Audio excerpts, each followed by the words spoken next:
Esta é uma cena de perseguição de 1924, do filme Sherlock Jr. E nela, Buster Keaton parece quase ser atropelado por um trem. Com efeitos especiais extremamente limitados, os cineastas tiveram que descobrir uma forma inovadora de criar a ilusão. Então eles filmaram a sequência de trás para frente e depois inverteram o filme. Desde então, Hollywood tem desenvolvido inúmeras maneiras de fazer com que as perseguições de carro pareçam mais reais e emocionantes para o público, desde a modificação dos carros até a instalação de câmeras bem no meio da ação. E sem cada uma dessas inovações, não teríamos chegado ao espetáculo que é a franquia Velozes e Furiosos. Vamos dar uma olhada em como as perseguições de carro evoluíram em Hollywood ao longo de 100 anos. Esta é a cena que definiu o padrão para todas as perseguições modernas de carro, é do filme Bullitt, de 1968, e é icônica em partes por causa dos personagens. Look, Chalmers, let's understand each other. I don't like you. Mas também por causa dos carros. Este Dodge Charger é um muscle car, um tipo de carro que foi muito popular durante o final dos anos 60 nos Estados Unidos. Esta nova geração, que é mais elegante, foi construída basicamente para provas de arrancada informais, com grandes motores V8 e tração traseira. O principal carro de Bullitt era um Ford Mustang, o primeiro grande pony car, uma tomada mais compacta e esportiva do muscle car. E foi esta combinação de design aerodinâmico e motores V8 que tornou estes carros potentes e manobráveis o suficiente para fazer manobras ousadas, como correr pelas colinas de São Francisco a 180 km/h. Bullitt também tinha outra vantagem: câmeras menores e mais robustas, o que permitia que as filmagens acontecessem em ruas reais. Antes deste filme, a maioria dos diretores filmou cenas de perseguição em estúdios, já que as câmeras eram assim.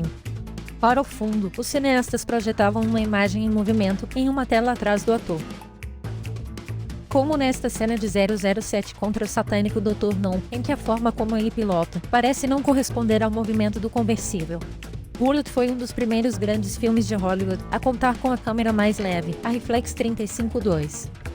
Assim, a equipe poderia filmar fora do estúdio e também trazer o público para dentro dos carros. Eles colocaram câmeras nos lados, no capô e no interior de todos os veículos para que os telespectadores pudessem sentir cada impacto e guinada. Este estilo dinâmico de câmeras ficou mais famoso na perseguição do filme Operação França. Os cineastas colocaram câmeras no capô, para-choques frontal e no painel do Pontiac, de Gene Hackman. Estes múltiplos ângulos, juntamente com a câmera manual do banco de trás, mostraram toda a ação do ponto de vista do motorista. O resultado faz com que a perseguição do bonde pareça só uma voltinha. Mas as perseguições mais ousadas também podem ser mais perigosas. Quando a perseguição de Operação França foi filmada em Nova York, eles não tinham permissão e as ruas não estavam liberadas, então os motoristas e pedestres eram pessoas reais. Estas quase colisões aconteceram de verdade, e este acidente não foi planejado. O motorista do Ford branco era uma pessoa comum, não envolvida na filmagem. Tudo isso aconteceu, mesmo com o ator às vezes dirigindo mais devagar do que vemos no filme, um truque usado para reduzir o risco. Veja como a fumaça está saindo mais rápida do que o normal.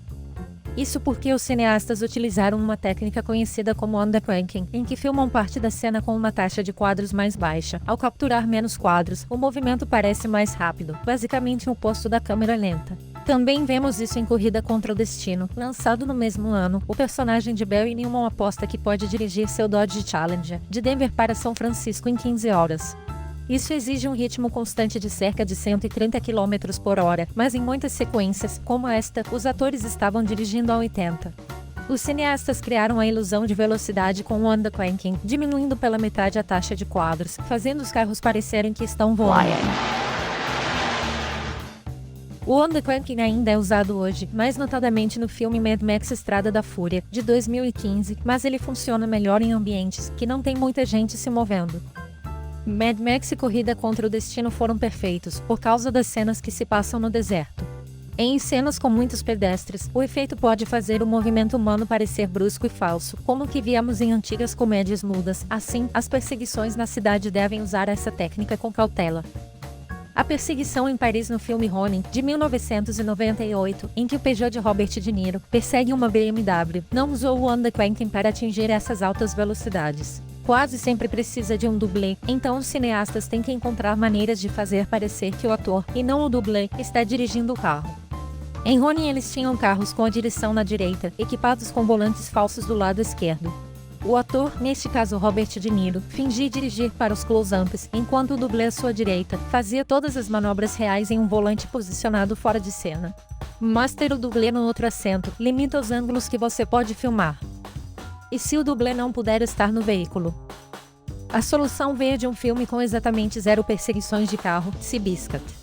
A equipe de efeitos desse filme construiu um equipamento especial para filmar cenas das corridas de cavalo e eventualmente ele evoluiu para uma versão menor e mais versátil, projetada especificamente para filmar perseguições de carros. Conhecido como Biscuit, ele é basicamente um veículo em que se pode colocar outros veículos e que pode ser remontado de formas diferentes, como um caminhão gigante de Lego. O equipamento dá a impressão de que o ator está dirigindo, quando na verdade é um dublê que está na cápsula do motorista.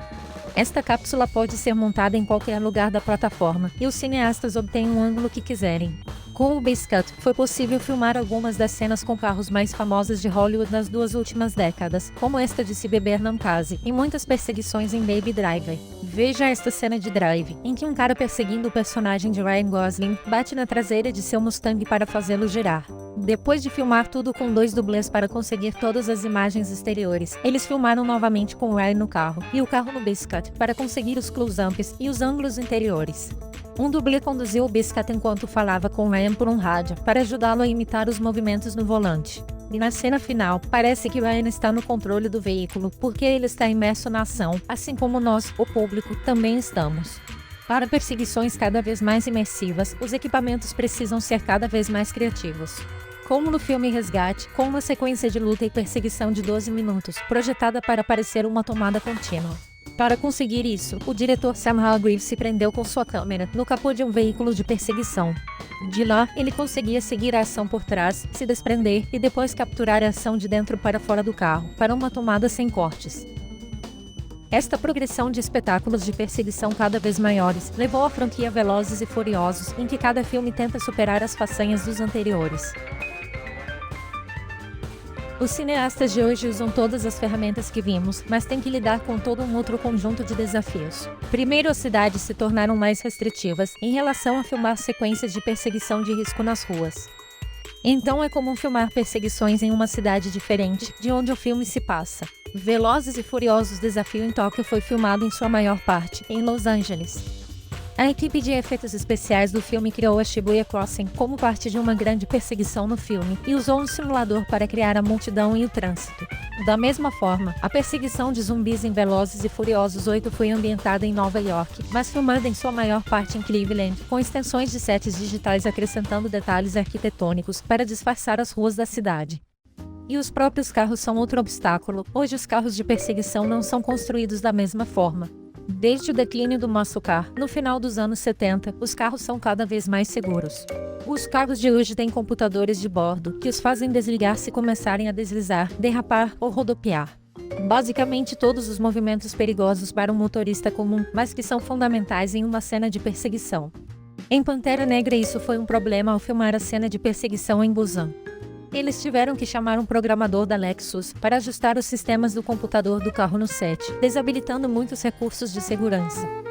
Isso também aconteceu no Baby Driver. A equipe teve que pedir que um técnico fosse da Alemanha para fazer o Mercedes-Benz deslizar e colidir com uma grade, sem desligar.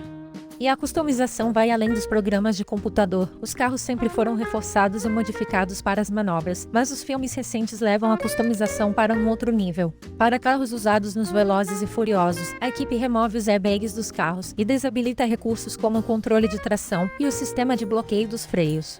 Também fortificam a estrutura e carroceria dos veículos para resistirem às manobras mais pesadas.